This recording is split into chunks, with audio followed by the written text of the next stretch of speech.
क्या हमारे देश के मुद्दे खत्म हो चुके हैं? क्या इस देश में कोई मुद्दा नहीं बचा? गरीबों का मुद्दा, किसानों का मुद्दा, स्कूल कॉलेज जाते बच्चों का मुद्दा, सरकारी अस्पताल से लेकर सरकारी स्कूलों का मुद्दा, बेरोजगारों का मुद्दा, नौजवानों का मुद्दा, महंगाई का मुद्दा, पेट्रोल डीजल का मुद्दा, दुनिया में ट्रेड वॉर का मुद्दा, बंगाल का मुद्दा, सीमा पर तनाव का मुद्दा, कोई मुद्दा नहीं हमारे देश में। हाँ, मतलब यही लग रहा है ना यार, क्योंकि इस देश का सबसे बड़ा मुद्दा फिलहाल बन गया है कि शरबत की बोतल जो है रुआवजा पिया जाए या पतंजलि का गुलाब शरबत। सबसे बड़ा सवाल यह है कि हिंदू शरबत या फिर सेकुलर शरबत।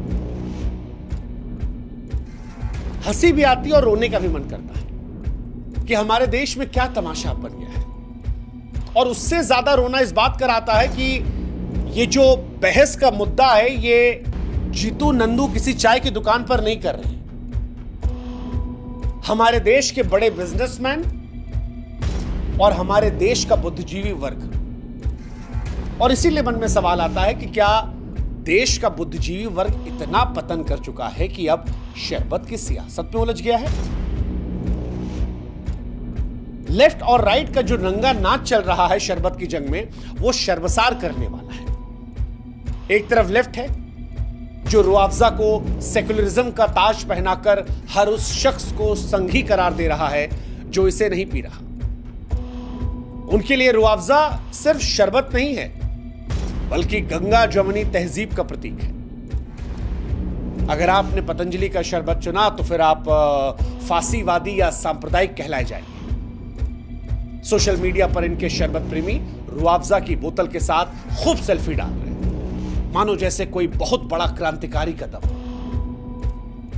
अरे भाई, ये शरबत है या कोई विचारधारा की जादुई छड़ी? और क्या इसे पीने से गरीबी, बेरोजगारी, महंगाई सब मिट जाएगी? सारी समस्याएं छोटी हो जाएंगी?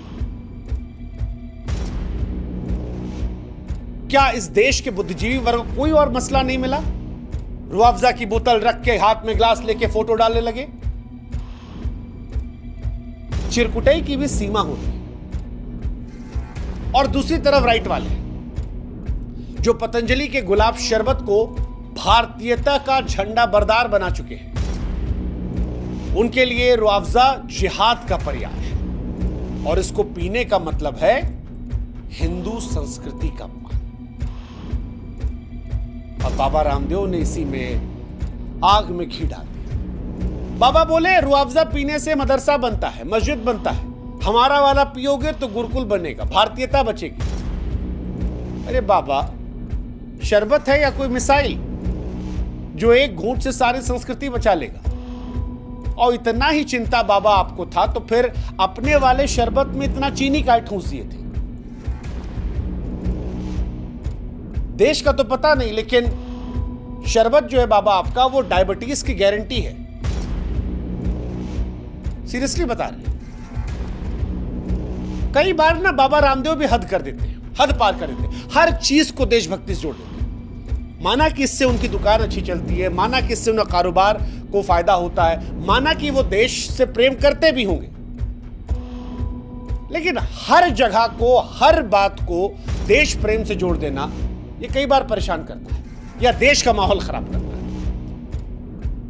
बाबा रामदेव ने योग के नाम पर दुनिया को सिखाया सांस कैसे लेनी, और इसके लिए देश उनका शुक्रगुजार है। योग को दोबारा से उन्होंने भारत में रिवाइव कर दिया। न जाने कितने लोग स्वस्थ हो गए, इसके लिए हम सब कह रहे हैं साधुवाद है बाबा। लेकिन शरबत के नाम पर जहर मत घोलिए बाबा। रुआवजा टॉयलेट क्लीनर है, क्या है मतलब? इसका मतलब क्या है? क्या आपकी पतंजलि की फैक्ट्री में गुलाब की पंखुड़ियां जो हैं वो स्वर्ग से टपकती हैं? नहीं ना, आपका भी शरबत वही रुआवजा की तरह चीनी की चाशनी है। 40 मिलीमीटर में 40 ग्राम चीनी। शरबत नहीं है बाबा, डायबिटीज की बोतल है। और फिर उस पर आपने कह दिया शरबत जिहाद। अरे अभी देश वोट जिहाद, थूक जिहाद, लव जिहाद और XYZ जिहाद में हिंदू मुसलमान क्या कम कर रहा था जो शरबत जिहाद हो गया? अब कल को हो जाएगा कि चाय जिहाद, कॉफी जिहाद।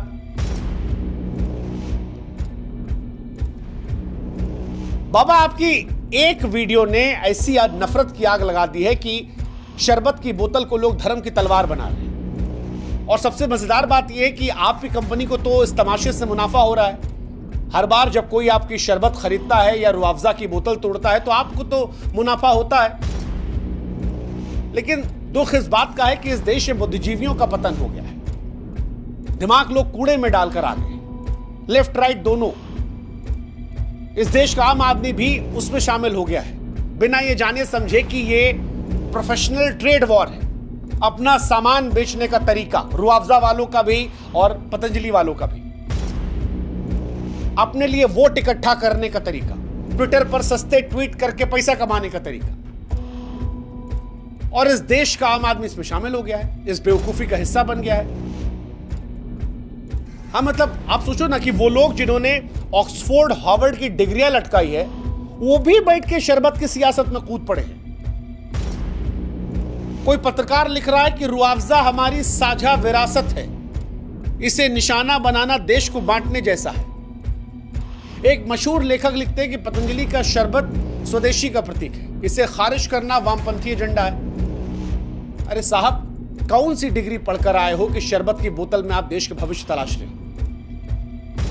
जब गरीब मजदूर रोटी के लिए तरस रहा है, जब नौजवान नौकरी के लिए दर दर भटक रहा है, तो आप लोग शरबत की बहस बोलते हैं। यही आपकी बौद्धिकता है?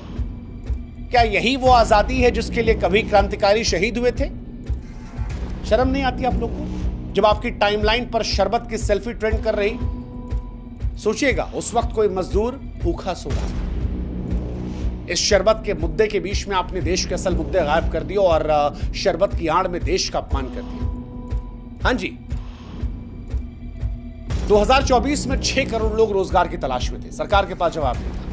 महंगाई से मध्यम वर्ग परेशान है, दूध 70 रुपए लीटर है, तेल जो है वो महंगा हो गया है। शिक्षा का हाल ये है कि प्राइवेट स्कूलों में पढ़ाना क्या ही कहा जाए, सरकारी स्कूलों की हालत आप सब जानते हैं। अस्पतालों का भी यही हाल है। देश के किसी बड़े अस्पताल में चले जाइए, सरकारी अस्पतालों में लाइन इतनी लंबी है और प्राइवेट अस्पतालों का खर्च इतना ज्यादा है कि आपको देखकर डर लग जाएगा।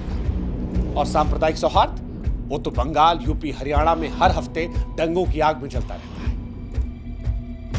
लेकिन इन सब पर कौन बात करे? और कौन बात कर रहा है? कोई नहीं, क्योंकि हमको तो शरबत की बोतल पर ध्यान लगाना है। रूह अफ़ज़ा बनाम पतंजलि, यही वो जंग है जिसने देश के असली मुद्दों को निगल लिया है। जब लोग सड़कों पर शरबत की बोतलें तोड़ रहे थे, तब कोई ये नहीं पूछ रहा था कि गरीब के लिए 2 वक्त की रोटी क्यों नहीं है। जब टीवी चैनल शरबत की डिबेट में घंटों बिता रहे, तब कोई क्यों ये नहीं पूछता कि बेरोजगार नौजवानों का भविष्य अंधेरे में क्यों है। वैसे शरबत का अगर मेडिकल सच आप जानेंगे तो आपको हंसी भी आएगी और दुख होगा कि किसके लिए लड़ रहे थे। हाँ, हंसी इस बात के लिए आएगी कि जिस शरबत के लिए देश बढ़ रहा है, चाहे वो रूह अफ़ज़ा हो या पतंजलि, दोनों ही सेहत के दुश्मन हैं। रूह अफ़ज़ा में 87.8% चीनी, यानी एक घूंट में आपका आधा दिन का शुगर अकोटा खत्म। और पतंजलि गुलाब शरबत, उसमें तो इससे भी ज्यादा चीनी है। नाम गुलाब का, काम डायबिटीज का। कई सारे डॉक्टर्स ने रिसर्च की है और वो ये कहते हैं कि चीनी जो है वो सिगरेट से ज्यादा खतरनाक है। चूहों पर किए गए उसके प्रयोग में चीनी का पानी पीने वाले चूहों को लत लग गई, तनाव बढ़ा, सामान्य पानी पीने तक भूल गए। इंसानों का भी वही हाल है। हर घूंट के साथ हम डायबिटीज, मोटापा और दिल की बीमारियों को न्योता दे रहे हैं और उसके बाद लड़ाई कर रहे हैं रूह अफ़ज़ा वर्सेस पतंजलि शरबत। किसके लिए? जहर के लिए? वो जहर जो समाज में बांटा जा रहा है, या वो जहर जिसको आप सेकुलर या देशभक्त बनने के लिए अपने अंदर डाल रहे हैं और फिर आपके शरीर को वो नुकसान पहुंचा रहा है? और अगर नहीं तो इस बहस का मतलब क्या है? क्या हिंदू शरबत आपको डायबिटीज से बचा लेगा? क्या सेकुलर शरबत आपके लीवर को माफी दे देगा? जवाब है नहीं। यह सिर्फ सियासत है जो आपकी सेहत और देश की शांति दोनों को बेच रही है। जो देश कभी जय जवान जय किसान का नारा लगाता था, वो जय शरबत हर शरबत की मूर्खता में डूब गया। रूह अफ़ज़ा और पतंजलि दोनों सिर्फ ब्रांड हैं जो आपकी जेब और सेहत दोनों लूट रहे हैं, लेकिन हमने इन्हें विचारधारा की बोतल बना दिया है। लोग शरबत पीकर सोशल मीडिया पर क्रांति ला रहे हैं, लेकिन असल क्रांति गरीबी, बेरोजगारी, महंगाई उनके बीच में कहीं गुम हो गई है। अब चाहे लेफ्ट हो या राइट, बाबा रामदेव हो या रूह अफ़ज़ा के मालिक, सब इस तमाशे के कारोबार में बराबर के गुनहगार हैं। और सबसे बड़ा गुनाह वो हम जैसे लोगों का है जो इस बेवकूफी का हिस्सा बन रहे हैं। इसलिए अगली बार जब आप शरबत की बोतल उठाएं तो जरा सोचिएगा कि क्या ये वाकई में आपकी प्यास बुझाएगा या ये सिर्फ नफरत और मूर्खता की प्यास बढ़ाएगा। देश को शरबत की नहीं, शांति की जरूरत है। गरीब को रोटी चाहिए, नौजवान को नौकरी, गरीब बच्चों को स्कूल। लेकिन अगर हम शरबत की सियासत में उलझे रहे तो बचेगा सिर्फ एक मजाक, वो मजाक जो हमने अपने देश का बना दिया। तो जागिए, वरना ये शरबत की बोतल हमें आपको डुबो देगी। सेहत, शांति और सम्मान सबके साथ।